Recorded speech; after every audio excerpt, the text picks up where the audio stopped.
दोस्तों, आज मैं आपको एक ऐसी अद्भुत कहानी सुनाने जा रहा हूं जिसे सुनने के बाद आपके भीतर का भारीपन गायब हो जाएगा, मन शांत हो जाएगा और आपकी सोच पहले से कहीं अधिक गहरी, निर्मल और स्थिर हो जाएगी। यह कहानी केवल कहानी नहीं है, यह जीवन का दर्पण है। बस इसे ध्यानपूर्वक सुनिए। एक युवक जो संसार से थक चुका था।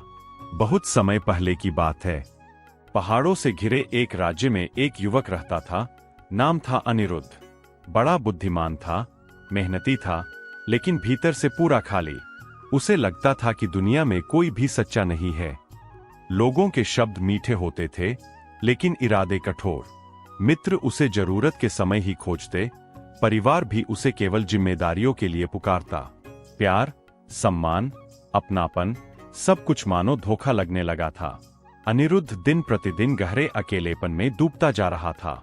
उसे लगता, मेरी कोई परवाह नहीं करता, कोई मेरे दर्द को नहीं समझता, मैं इस भीड़ में भी अकेला हूं। एक दिन उसने सब छोड़ देने का निर्णय ले लिया। वह घर से निकल पड़ा, बिना किसी मंजिल के। पहाड़ियों के बीच एक प्राचीन आश्रम था। कई दिनों की यात्रा के बाद वह एक शांत घाटी में पहुंचा। रात ढल रही थी। चांद की रोशनी में उसे दूर एक प्रकाश दिखाई दिया। वह एक प्राचीन आश्रम था। वह थक चुका था।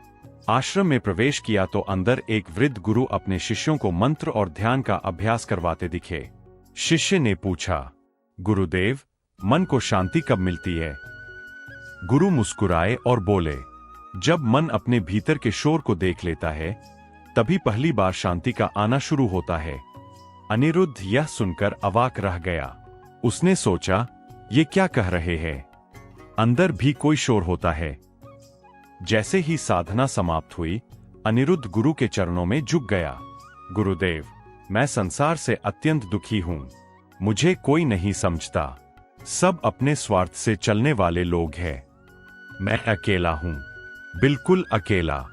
गुरु ने उसे ध्यान से देखा, जैसे उसकी आत्मा को पढ़ रहे हों। उन्होंने कहा, अकेला, तुम कभी अकेले नहीं रहे। तुम्हारा मन तो हमेशा भीड़ से भरा है। इच्छाएं, भय, उम्मीदें, शिकायतें, स्मृतियां, घाव, क्रोध, ये सब तुम्हारे पीछे ही तो चलते हैं। अनिरुद्ध चौंक गया। लेकिन मेरे पीछे कोई नहीं है। आप स्वयं देख सकते हैं। गुरु मुस्कुराए। दिखाई न दे, इसका अर्थ यह नहीं कि वह है नहीं। अनिरुद्ध ने कहा, गुरुवर, मेरे पास कोई नहीं है। मैं आपकी शरण में आया हूं। अगर अनुमति दे तो आपका शिष्य बनना चाहता हूं। गुरु बोले, शिष्य बनना आसान है, शिष्य होना कठिन। यदि सच में सीखना चाहते हो तो 30 दिन यही रहकर ध्यान का अभ्यास करो। हर दिन अपने भीतर का शोर देखना होगा और इन 30 दिनों में तुम्हें अपने भीतर आने वाली पूरी भीड़ को पहचानना होगा। अनिरुद्ध ने सहमति दे दी। पहला दिन, शरीर का शोर। गुरु ने कहा, बैठो, आंखें बंद करो, सिर्फ अपनी सांस सुनो। अनिरुद्ध बैठा। कुछ ही मिनटों में उसके पैर दुखने लगे, पीठ तड़पने लगी, मन बेचैन हो गया। वह परेशान होकर बोला, गुरुवर, मैं ध्यान नहीं कर पा रहा हूं। गुरु बोले, तुम ध्यान नहीं कर रहे, तुम्हारा शरीर ध्यान का विरोध कर रहा है। दर्द भी भीड़ का हिस्सा है, उसका स्वागत करो। दूसरा दिन, मन का विचलन। गुरु आए और बोले, भंते, आज कौन आया है? किससे बातें कर रहे हो? अनिरुद्ध हैरान, मैं तो अकेला हूं, किससे बात करूंगा? गुरु मुस्कुराए, अपने मन से। आज मन अधिक बोल रहा था।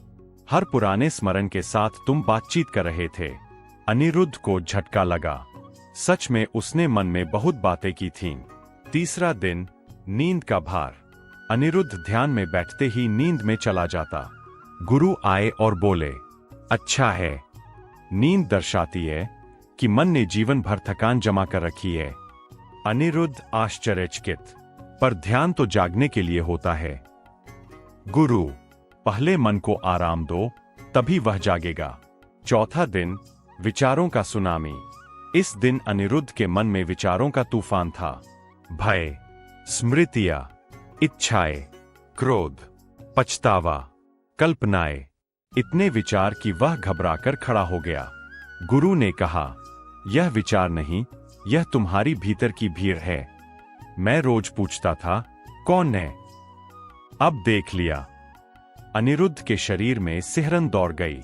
5वां दिन, मन की भीड़ आकार लेती है। इस दिन गुरु सचमुच नाराज हुए।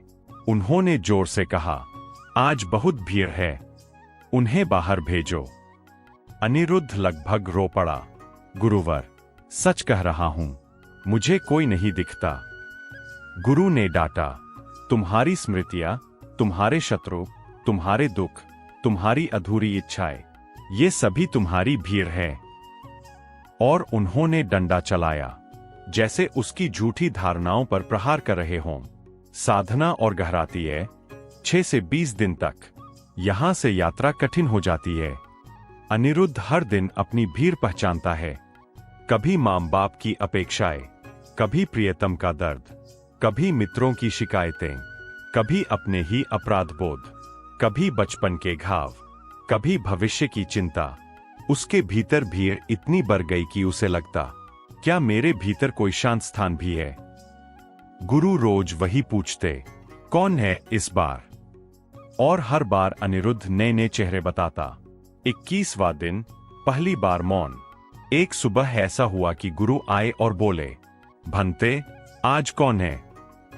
अनिरुद्ध ने आंखें बंद रखकर कहा, आज कोई नहीं है। गुरु मुस्कुरा उठे, अब यात्रा शुरू हुई है। यह वह दिन था जब अनिरुद्ध के भीतर पहली बार सन्नाटा उतरा था। 25वां दिन, मन का दर्पण। अनिरुद्ध गहरे ध्यान में गया। पहली बार उसने अपने मन को दर्पण की तरह देखा, साफ, शांत, विचार रहित। उसे लगा जैसे भीतर कोई प्रकाश जल रहा है। उसने गुरु से पूछा, गुरुवर, यह प्रकाश क्या है? गुरु बोले, यह तुम्हारा असली स्वरूप है, जिसे तुम भीड़ में कभी पहचान नहीं पाए।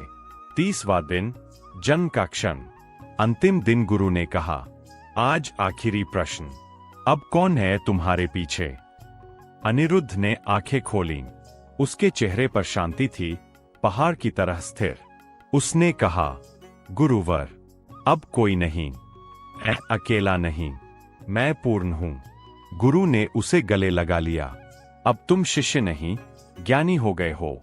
जिस दिन मन की भीड़ खत्म हो जाती है, उस दिन मन मौन हो जाता है, और मौन ही भगवान का द्वार है। कहानी का संदेश, हम किसी और के कारण दुखी नहीं होते। हमारा दुख वह भीड़ है जिसे हम भीतर लेकर चलते हैं। ध्यान भीड़ को हटाने का नाम है।